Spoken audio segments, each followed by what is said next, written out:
가정의 달이라고 있습니다. 기억해 보시면 저희가 5월 첫 주에는 아이 사무엘처럼이라고 말씀을 나눴고요. 지난주에는 2부 때는 외부 강사님이 오셨는데 1부 때 효녀 룻처럼이란 제목으로 말씀을 나누었습니다. 그리고 오늘은 친구 다윗과 요나단처럼이란 제목으로 하나님 말씀을 나누도록 하겠습니다. 여러분, 언젠가 들어봄직한 이야기이실 텐데 1964년도 일본에서 도쿄올림픽을 준비할 때의 일입니다. 스타디움을 확장해야 돼서 주변의 건물들을 철거하는 일이 생기게 되었습니다. 주변 건물들을 헐고 스타디움을 확장하기 시작하는데 그 과정에서 지은 지 3년밖에 안 된 건물을 헐게 되었다는 거예요. 근데 일본은 지진 때문에 목조 건축물이 대부분이잖아요. 건물을 드러내는데 벽 안쪽에서 몸 일부에 못이 박혀 움직이지 않는 도마뱀이 발견되었습니다. 도마뱀에 이렇게 못이 박혀서 움직이지 못한 도마뱀이 거기 있었던 거죠. 집주인은 이 집에 자신이 들어와서 한 번도 못을 박은 적이 없다고 말했어요. 그러니까 이 집이 지어질 때 아마 도마뱀이 그렇게 못이 박혔던 것은 아닐까 생각해 볼 수 있는 거죠. 근데 그렇게 생각하면 3년째 못에 박혀 꼼짝 못하는 도마뱀이었는데 놀라운 것은 이 도마뱀이 거기에 살아 있었다는 것입니다. 3년 동안 못에 박혀서 살아있는 도마뱀을 본 거지요. 사람들이 이 일이 너무 신기했어요. 그래서 이 일의 전말을 알아보려고 공사를 잠시 멈추고 이 도마뱀을 지켜보았습니다. 그리고 정말 신기한 장면을 목격하게 되었어요. 조금 뒤에 다른 도마뱀이 나타난 거지요.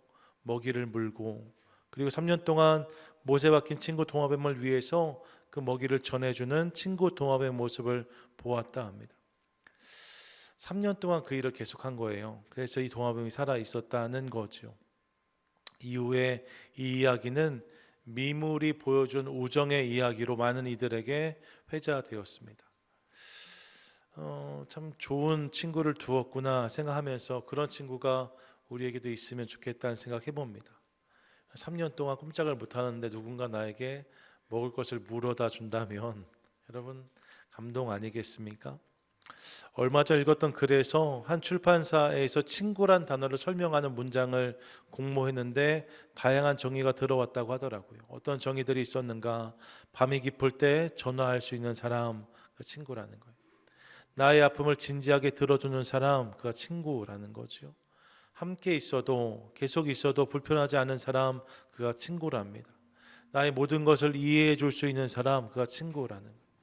모두가 나를 등질 때 내 곁에 서 있어 주는 사람, 그가 친구다라는 문장들이 모아졌습니다. 여러분, 그게 친구지요. 이런 친구 생각만 해도 마음이 따뜻해집니다.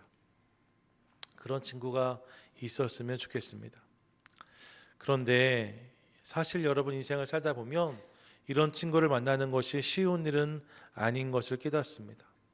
한낱 미모린 도마뱀도 우정을 보여주는데 사실 사람 사이의 우정을 확인하기는 쉬운 일이 아니란 사실을 깨달아요. 그에 미치지 못할 때가 많이 있는 거죠. 쉽게 변하고 또 달라지는 것을 봅니다. 친구라 하지만 힘이 되거나 격려가 되기보다는 오히려 그 친구 때문에 소갈이하고 상처를 받고 상심하는 분들을 만날 때도 있습니다. 친구 때문에 더 힘들어하는 분들을 만날 때가 있더라는 거예요. 이번 주에 읽었던 욥기를 기억해 보십시오. 욥이 어려운 일을 당했다는 소식이 들려지자 한 걸음에 달려온 친구들이 있었습니다. 엘리바스, 빌다, 소발이 그런 사람들이지요.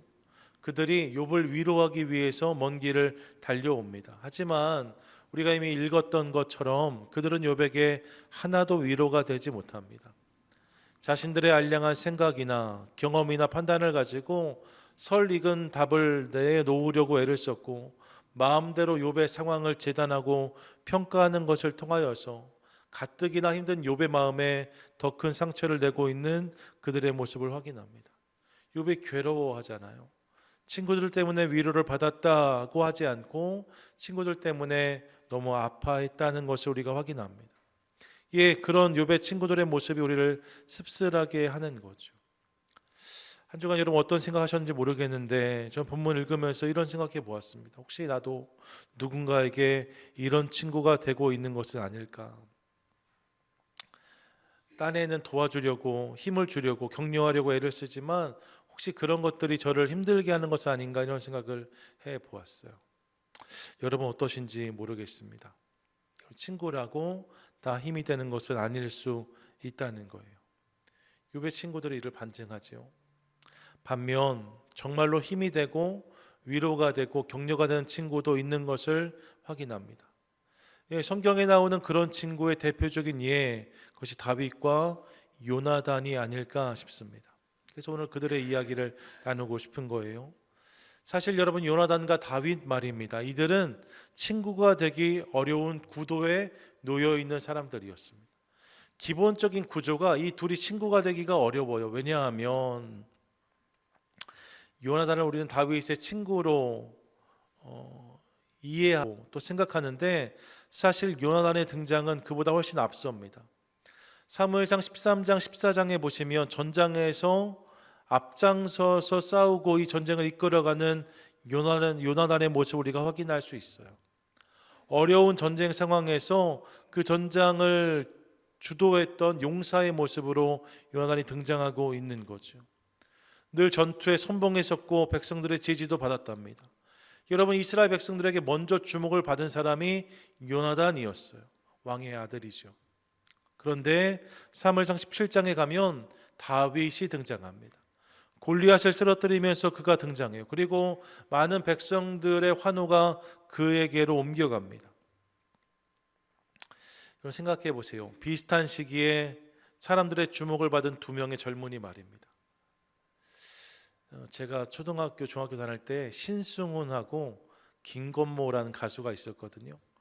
아주 불세출의 가수, 옛날로 하면 조용필, 나훈아 같은 분들인데 이 둘이 동시대에 같이 노래를 부르니까 누가 1등을 하느냐가 늘 중요했어요.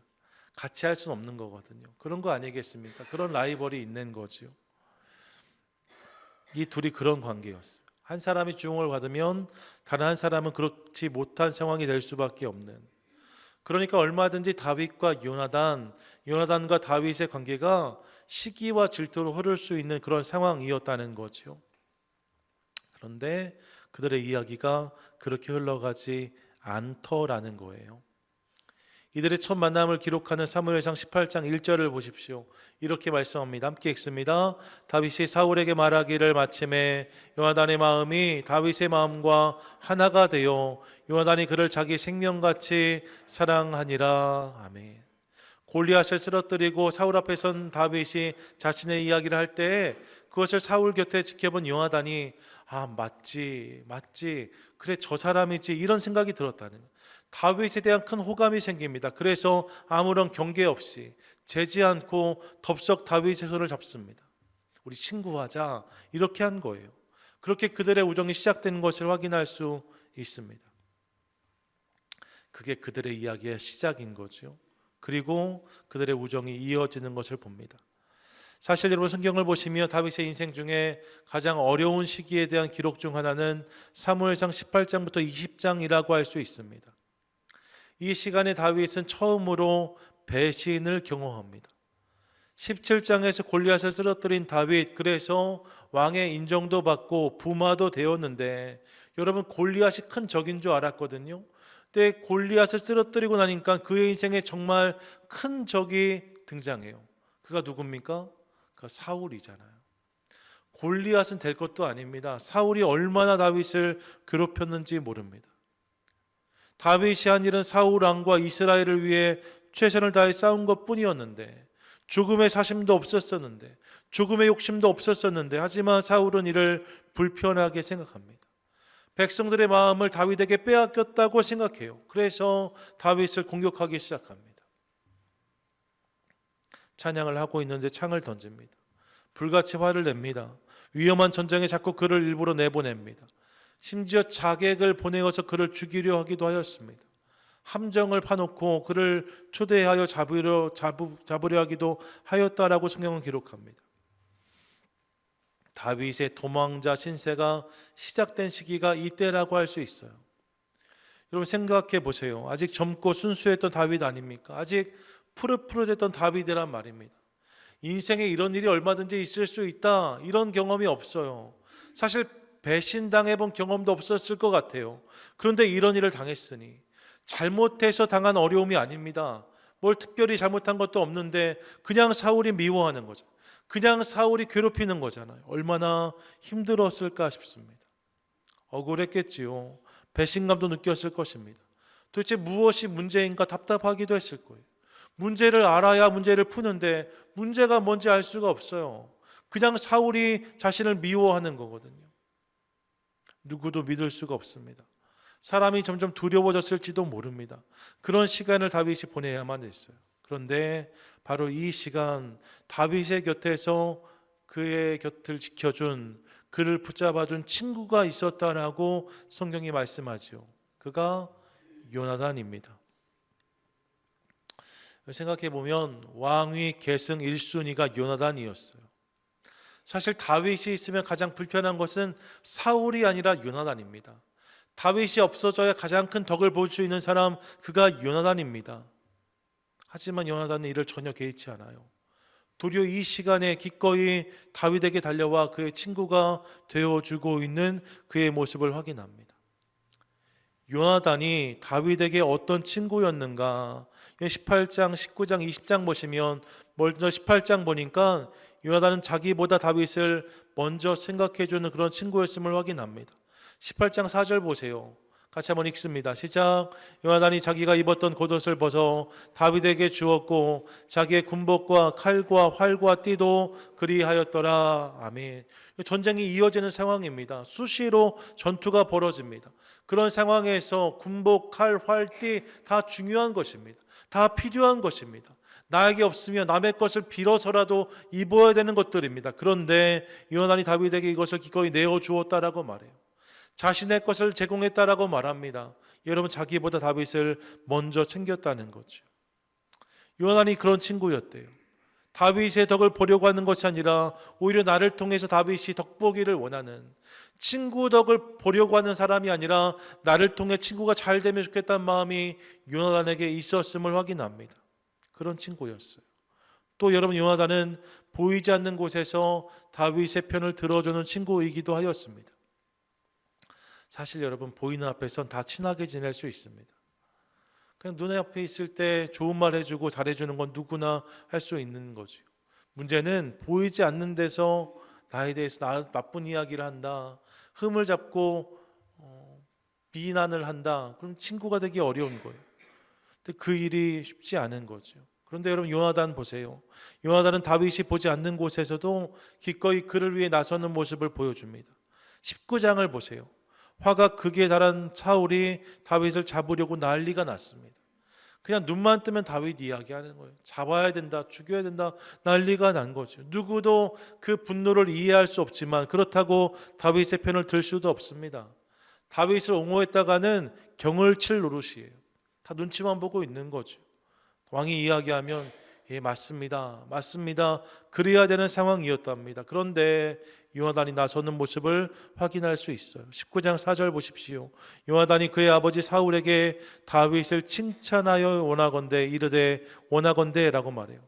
요나단이 지금 다윗 때문에 분기탱천한 사울에게 가서 다윗의 칭찬을 하였다는 거예요. 5절을 보십시오. 그가 자기 생명을 아끼지 아니하고 블레셋 사람을 죽였고 여호와께서는 온 이스라엘을 위하여 큰 구원을 이루셨으므로 왕이 이를 보고 기뻐하셨거늘 어찌 깔닥 없이 다윗을 죽여 무죄한 피를 흘려 범죄하려 하시나이까 라고 말합니다. 여러분, 지금 요나단이 아버지 사울 앞에서 한 말이에요. 아버지 왜 이러세요? 라고 말한 거예요. 아버지 이거 죄입니다. 아버지 크게 잘못하시는 겁니다. 지금 실수하고 계신 거예요. 다윗에게 무슨 죄가 있습니까? 라고 묻고 있는 그의 모습을 봅니다. 이건 지금 다윗이 보고 있는 상황이 아닙니다. 다윗은 몰라요. 그런데 다윗을 위해서, 다윗이 보이지 않는 곳에서 그를 위해 변호하고 있는 요나단의 모습을 확인하게 되어지는 거예요. 그가 그런 친구였다는 거죠. 끝으로 요나단은 다윗을 자신의 목숨처럼 사랑하며 축복하는 친구였다 합니다. 어떻게 해서든지 다윗에게 기회를 주고 싶었던 요나단. 그런데 여러분, 사울의 살이가 진짜인 것을 확인해요. 아버지가 지금 그냥 화난 정도가 아니라 정말로 다윗을 죽이려고 하는구나. 그래서 깨닫자마자 다윗은 요나단을 피신시킵니다.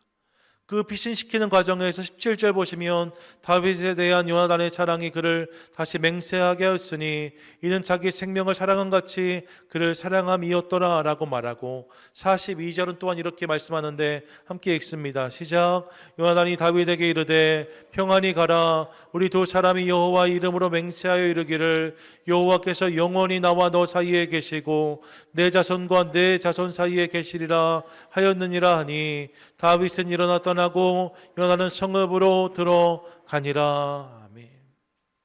다윗을 진심으로 사랑하고 그를 위해 하나님의 이름으로 복을 빌어주는 요나단의 모습을 확인합니다. 끝까지 너와 내 사이에 하나님이 계시고 그분이 일하실 거다라고 고백하는 그의 고백을 듣는 거죠. 예, 여러분, 요나단이 그런 친구였답니다. 다윗을 위하고 그를 사랑했던 진정한 친구, 그가 요나단이었다는 거예요. 다윗의 인생에서 참 아팠던 시간 속에 그의 곁에 있었던 요나단은 그야말로 빛나는 친구다라고 할 수 있습니다. 그런 친구가 참 귀하다 싶었어요. 본문을 묵상하면서 이런 친구가 있는 다윗이 부럽다는 생각을 해보았습니다. 자기보다 나를 먼저 생각해주고 내가 보지 못하는 곳에 나를 위해 애써주며 나를 위해 자신의 목숨을 기꺼이 내줄 수 있는, 그렇게 나를 사랑해준 친구가 있다면, 그래서 늘 하나님의 이름으로 나를 축복하는, 나를 위해 기도하는 친구가 있다면 여러분, 그야말로 행복한 일 아니겠습니까?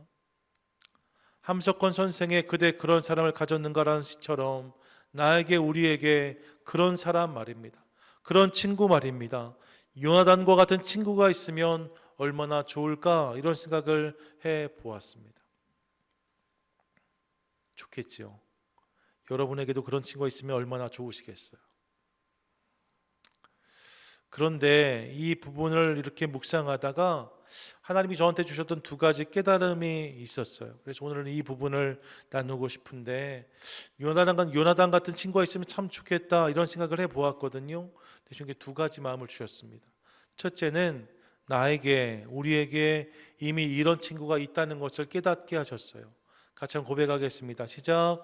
우리에게 이미 이런 친구가 있습니다. 아멘. 우리에게 이미 이런 친구가 있다는 거예요. 어떤 친구요?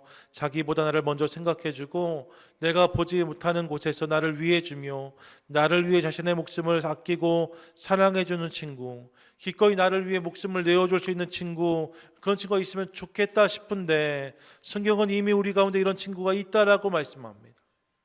이런 친구가 나에게 있다는 거예요. 이런 친구가 우리에게 있다는 겁니다. 여러분, 그가 누구이십니까? 예, 그분이 예수님이십니다. 다 그분을 아시는군요. 예, 여러분, 그분이 우리의 좋은 친구이십니다. 그분은 언제나 우리를 먼저 생각하십니다. 예수님의 삶을 공생애라고 말하잖아요. 여러분, 누구의 인생이 귀하지 않겠습니까? 누구인들 자신을 위해 살고 싶지 않겠습니까? 하지만 그분은 항상 우리를 생각하시고 우리를 위해 사신 분이었습니다. 그래서 그분의 삶을 공생애라고 말해요. 그분을 위해서가 아니라 우리를 위해 사셨던 분이라는 거예요. 또 그분은 언제나 우리를 생각하셨습니다. 예수님 마음에 항상 우리가 있었던 것을 기억합니다. 심지어 성경은 그분이 지금도 우리를 위해 중보하신다라고 말씀해요. 디모데전서 2장 5절인데 함께 읽습니다. 시작. 하나님 한 분이시요 또 하나님과 사람 사이에 중보자도 한 분이시니 곧 사람이신 그리스도 예수라. 이 하나님과 우리 사이에 예수님이 중보자가 되어주셔서 우리를 위해서 간구하신다고, 우리를 위해서 기도하고 계시다라고 성경은 분명히 말씀하고 있습니다. 히브리서 9장 15절 보세요. 함께 읽습니다. 시작. 이로 말미암아 그는 새 언약의 중보자시니 부르심을 입은 자로 하여금 영원한 기업의 약속을 얻게 하려 하심이라. 아멘. 그분이 우리를 위한 중보자가 되셔서 우리로 하여금 영원한 기업을 얻게 하기 위해서 오늘도 그 사역을 감당하신다라고 말씀하고 계세요. 그분이 항상 우리를 위해서 일하시는 분이시다 고백하고 있는 거죠. 그리고 여러분, 그분은 진정으로 당신의 생명을 기꺼이 우리에게 내어주셨습니다. 로마서 5장 8절 말씀 같이 읽어보세요. 함께 읽습니다. 우리가 아직 죄인 되었을 때에 그리스도께서 우리를 위하여 죽으심으로 하나님께서 우리에 대한 자기의 사랑을 확증하셨느니라. 아멘. 뭐라고요? 그리스도께서 우리를 위하여 죽으심으로 우리를 향한, 나를 향한 그분의 사랑을 보여주셨다라고 성경은 분명히 말씀하고 있습니다. 그분이 나를 위해 당신의 생명을 기꺼이 내어 주셨다는 거예요. 여러분, 이것이 예수님이 나를 위해, 여러분을 위해, 우리를 위해 하신 일들입니다. 믿으십니까? 아멘. 믿으십니까? 아멘. 여러분, 우리 예수님이 그렇게 우리를 위한 영원한 구원자, 선한 목자, 그리고 좋은 친구가 되어 주셨습니다. 그분이 나의 좋은 친구이신 거예요. 그래서 김석균 목사님 불렀던 나의 참 친구란 찬양은 이렇게 고백하죠. 예수보다 더 좋은 친구 없네. 예수보다 더 좋은 친구 없네. 괴로울 때 다가와서 친구가 되어주는 신실하신 나의 참 친구, 외로울 때 찾아와서 마음에 평화 주는 사랑 많은 나의 참 친구, 주 예수 사랑하리라 나의 생명 다할 때까지. 여러분, 예수님 우리에게 그런 좋은 친구가 되십니다. 다윗에게 요나단이 있었던 것처럼 우리에게 예수님이 계세요. 그러므로 사랑하는 여러분, 나에게 이미 그런 친구가 있음을 기억하며 그분으로 인해 힘을 얻고 격려받으며 위로를 누리는 저와 여러분, 우리 모두가 되시기를 축복합니다. 아멘. 우리에게 그런 친구가 계시다는 것, 예수님, 그분이 나의 좋은 친구이십니다. 이와 함께 제가 깨달은 두 번째 사실이 있습니다. 그것은 우리도 이런 친구가 되어야 한다는 거예요. 같이 한번 고백하겠습니다. 시작. 우리도 이런 친구가 되어야 합니다. 예수님이 나의 좋은 친구가 되어주셨는데, 그리고 성경 우리 가운데 이렇게 말씀하고 있는 거죠. 요나단을 보면서 나에게도 그런 친구가 있으면 좋겠다, 이런 생각을 했다라고 말씀을 드렸어요. 그러면서 이어진 질문은 이것이었습니다. 누가 나에게 이런 친구가 되고 있을까? 그렇지 않겠습니까? 나에게 요나단 같은 친구가 있었으면 좋겠다, 이런 마음이 생기면 사람들의 얼굴 떠오르잖아요. 이 사람이 나에게 요나단일까? 저 사람이 나에게 요나단일까? 이런 생각이 얼마든지 해볼 수 있습니다. 누구나 그렇지 않겠습니까? 누가 나에게 요나단일까? 여기로 우리의 관심이 향합니다. 이게 자연스러운 거예요. 나에게 요나단이 있는가? 저도 그랬어요. 그런데 그렇게 생각하던 중에 하나님이 저에게 떠오르게 하신 본문이 한 가지 있었습니다. 그게 누가복음 10장이었어요. 누가복음 10장을 기억해 보시면 한 율법학자가 예수님을 찾아옵니다. 그리고 어떤 계명이 가장 크냐라고 질문하고 예수님이 하나님 사랑, 이웃 사랑을 말씀하시니까, 내 이웃을 사랑하라고 말씀하시니까 그 말씀 앞에서 누가 내 이웃이냐고 다시 묻습니다. 누가복음 10장 29절이죠. 그 사람이 자기를 옳게 보이려고 예수께 여짜오되 그러면 내 이웃이 누구입니까? 라고 묻습니다. 아마 그가 떠올렸던 이웃들이 있을 거예요. 이 사람이 나의 이웃이지 않을까? 그 사람이 나의 이웃이 되어주고 있지 않나? 내가 그들에겐 잘하고 있다라고 얼마든지 말할 수 있지 않을까? 이런 생각을 하면서 누가 내 이웃입니까? 라고 그가 물은 거죠. 그런데 예수님은 그런 그에게 한 가지 비유의 말씀, 우리가 잘 아는 거지요. 선한 사마리아인의 비유를 들려주십니다. 강도당했던 한 사람의 이야기를 들려주세요. 그리고 나서 36절 37절에 이렇게 말씀하십니다. 내 생각에는 이 세 사람 중에 누가 강도 만난 자의 이웃이 되겠느냐? 가서 너도 이와 같이 하라 하시니라. 아멘. 너도 가서 이와 같이 하라. 누가 그 사람의 이웃인가? 너도 가서 그런 이웃이 되라라고 말씀하세요. 여러분, 분명히 질문은 누가 내 이웃입니까? 였어요. 그런데 주님은 그 율법학자에게 내가 그런 이웃이 되어주라라고 말씀하고 계십니다. 네가 그런 이웃이 되어야 된다라고 말씀하고 계신 거예요. 여러분, 이것이 저의 큰 울림이 있었습니다. 같은 이야기인 거죠. 저는 물었어요. 우리는 묻습니다. 하나님, 누가 우리에게 그런 친구입니까? 누가 나에게 요나단과 같은 친구입니까? 라고 물었어요. 근데 주님이 나에게 대답하시는 거예요. 주님께서 우리 가운데 대답하시는 거예요. 내가 그런 친구가 되어주라. 누군가에게 내가 요나단과 같은 친구가 되어 주어야 한다라고 말씀하고 계신 거죠. 여러분, 예수의 사람들은요, 요나단과 같은 친구가 많은 사람이 아니라는 사실을 깨닫습니다. 예수의 사람은 누군가에게 요나단과 같은 친구가 되어주는 사람들입니다. 나에게 요나단과 같은 사람이 많다는 것 때문에 내가 예수의 사람이 되는 것이 아니고, 내가 누군가에게 그런 사람이 되어주고 있다는 것이 내가 예수의 사람이란 증거가 될 수 있다는 거예요. 기꺼이 나보다 남을 낮게 여기고 그들을 위해 보이지 않는 곳에서 기도하고 중보하며 그들에게 생명을 전하는 복음의 사람들, 그게 예수의 사람들이고 바로 저와 여러분이라고 주님 말씀하고 계신 거죠. 누가 주님 나에게 요나단입니까? 물었는데 주님께서 우리 가운데 말씀하세요. 내가 누군가의 요나단이 되어야 한다. 그러므로 사랑하는 여러분, 다윗 같은 믿음의 거인이 되는 것도 중요하지만 이와 함께 누군가에게 요나단과 같은 좋은 친구가 되어주는 저와 여러분, 우리 모두가 되시기를 축복합니다. 이것이 주님의 뜻이고 그런 모습이 있을 때 주님께서 영광을 받으실 줄로 믿습니다. 언젠가부터 그리스도인이란 단어가 세상에 친구가 없음과 동의어로 취급받는 경향이 있습니다. 너 친구 없지? 이게 교회 다니는 사람들한테 하는 질문 중 하나라는 거잖아요. 근데 여러분, 그럴 수 없지요. 세상에 여전히 힘들고 어려운 사람들이 있습니다. 위로가 격려가 필요한 사람들이 있습니다. 여러분, 그들을 위해서 기꺼이 친구가 되어주는 저와 여러분 되시기를 부탁드립니다. 그때 주님께서 그 일을 통해서 일하시는 거죠. 박승일이라는 농구 선수가 있습니다. 실력도 좋았고 외모도 출중했습니다. 많은 기대를 받았어요. 선수 생활을 일찍 마치고 미국에 와서 연수해서 코치 생활을 준비하기도 하였습니다. 그런데 귀국해서 일을 준비하던 어느 날 갑자기 몸이 잘 움직여지지 않기 시작합니다. 이후에 온몸에 근육이 뻣뻣해지기 시작했어요. 검사를 받아보았더니 근육이 경직되어서 움직이지 못하는 희귀병 루게릭이란 판정을 받습니다. 온몸을 움직일 수가 없고 이내 눈만 깜빡거릴 수밖에 없는 처지가 되고 말았어요. 여러분, 운동선수잖아요. 몸을 써야 되는 사람인데 몸을 못 움직이니까 이보다 더 절망스러운 상황이 어디 있겠습니까? 눈만 깜빡깜빡 거릴 수 있어요. 눈동자만 움직일 수 있어요. 그런데 여러분, 이 박승일 선수가 희망을 접지 않습니다. 의지를 가지고 그 눈동자에 반응하는 컴퓨터를 찾아요. 눈동자가 움직이면 마우스가 따라오다가 눈을 깜빡하면 엔터가 눌러서 그렇게 타자를 치고 의사를 표현할 수 있는 컴퓨터를 그가 마련을 하고 그렇게 글을 쓰기 시작합니다. 그렇게 출판된 책이 눈으로 희망을 쓰다라는 책이에요.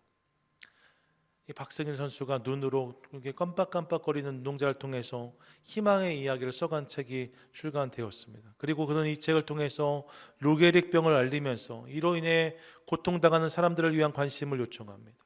가능하면 여러분, 누구보다도 도움이 많이 필요한 사람들이니까요. 일반 가정이 돌볼 수 없거든요. 너무나 어려운 상황이니까 이들을 위한 요양병원도 있으면 좋겠다. 이런 이야기들을 그 책에 담습니다. 얼마 후에 이 책을 읽고 큰 감동을 받은 한 사람이 그를 찾아옵니다. 그가 가수 션이라는 사람이에요. 그는 자신이 다녔던 교회 집사님의 추천으로 이 책을 읽습니다. 교회 집사님이 이 책 읽어봤어? 너무 좋던데 책을 선물해 준 거예요. 그 책을 읽고 너무 감동을 받아요. 그리고 즉시 저자를 확인해서 박승일 선수를 찾아옵니다. 미리 알던 사람이 아닙니다. 뭐 도움을 받을 수 있는 것도 아니었습니다. 그런데 그 책을 감동받고 이 친구를 위해서 내가 기꺼이 그를 응원해 줘야겠다. 그를 찾아옵니다. 그리고 그가 품고 있는 꿈인 루게릭 전문 요양병원을 위해 자신도 최선의 노력을 다하겠다. 자신도 최선을 다해 돕겠다는 약속을 합니다. 그리고 이 약속을 지켜가요. 2009년에 이들이 만났는데 16년 동안 그 일이 이어집니다. 그 시간 속에서 루게릭 환자들의 고통을 이해하자는 취지로 아이스 버킷 챌린지라고 이렇게 차가운 물 붓는 것 보신 적 있으시죠? 그 차가운 물을 보면 순간 너무 추우니까 몸이 경직되거든요. 그 경직되는 것을 계속 경험하는 사람들이 루게릭병 환자들이란 말이에요. 그래서 그 챌린지가 시작된 거였어요. 또 여러 곳을 다니면서 후원을 호소합니다. 가수 션, 그분이 그 일을 한 거예요. 자신이 할 수 있는 모든 일을 다 합니다. 마라톤도 뛰고 철인 3종 경기도 하면서 끊임없이 이 일에 대한 참여와 도움을 호소했습니다. 그리고 수시로 박승일 선수 찾아가서 그의 손을 붙잡아주고 응원하고 격려하는 일을 감당했습니다. 그러다가 작년 9월에 박승일 선수가 23년간의 투병 생활을 마치고 세상을 떠납니다. 23년 동안 누워 있었고 션을 만난 지는 16년이 되었을 때입니다. 세상을 떠나요. 그리고 지난 1월, 올해 1월이지요. 공사비 총 239억에 세계 최초의 루게릭 전문 요양병원 승일 희망 요양병원이 완공되었습니다. 이 가수 션 집사님인데 이분이 이 병원이 개원된 자리에 가서 박승일 선수가 함께하지 못해서 아쉽지만 그를 위해 최선을 다했고 아마 천국에서 그가 기뻐할 것이다라는 이야기를 한 영상을 본 기억이 있습니다. 감동적인 이야기인데 이 이야기 속에서 박승일 선수의 입장에 생각해 봤어요. 힘들고 어려운 시간이지 않았겠습니까? 모든 것을 포기할 수밖에 없는 시간들, 물론 가족이 있지만 그럼에도 불구하고 그에게 위로와 격려가 필요했을 거예요. 그런데 기꺼이 그에게 와서 친구가 되어 주었던 한 사람이 있는 거죠. 그가 가수 션이었다는 거예요. 그가 박승일 선수에게 요나단 같은 존재가 아니었을까 생각해 보았습니다. 믿음이 좋은 집사님으로 알려져 있잖아요. 가수 션 말입니다. 그가 찾아와 손을 잡아줄 때마다 아마 이 박승일 선수가 하나님의 위로와 격려를 경험하지 않았을까, 그러면서 하나님의 사랑을 더 많이 알 수 있지 않았을까, 이런 생각을 해보았습니다. 그러면서 저도 우리도 그런 사람이 될 수 있으면 좋겠다는 소망을 가져봅니다. 우리 주변에 오늘도 위로와 격려가 필요한 이웃들이 있습니다. 또 세계 열방에서 지금도 도움이 필요 많은 사람들이 있습니다. 요나단이 필요한 사람들이 있어. 여러분, 누가 요나단이 되어야 될까요? 오늘 성경은 저와 여러분, 우리가 바로 그 자리에 서야 된다라고 말씀하고 있습니다. 가정의 달 셋째 주일입니다. 여러분, 아이에 대해 나누었고 부모에 대해 나누었는데 오늘 친구에 대해 나누면서 우리의 생각과 우리의 영역을, 지경을 더 넓히고 싶습니다. 우리가 그들의 친구가 되어 주시지요. 그들을 품고 기도하는 것을 통하여서, 그들을 위해서 기도하고 사랑하는 것을 통하여서 우리가 그런 요나단으로 설 수 있기를 소망합니다. 그때 주님께서 그런 우리 삶을 통해서 놀라운 일을 행하여 주실 줄 믿습니다.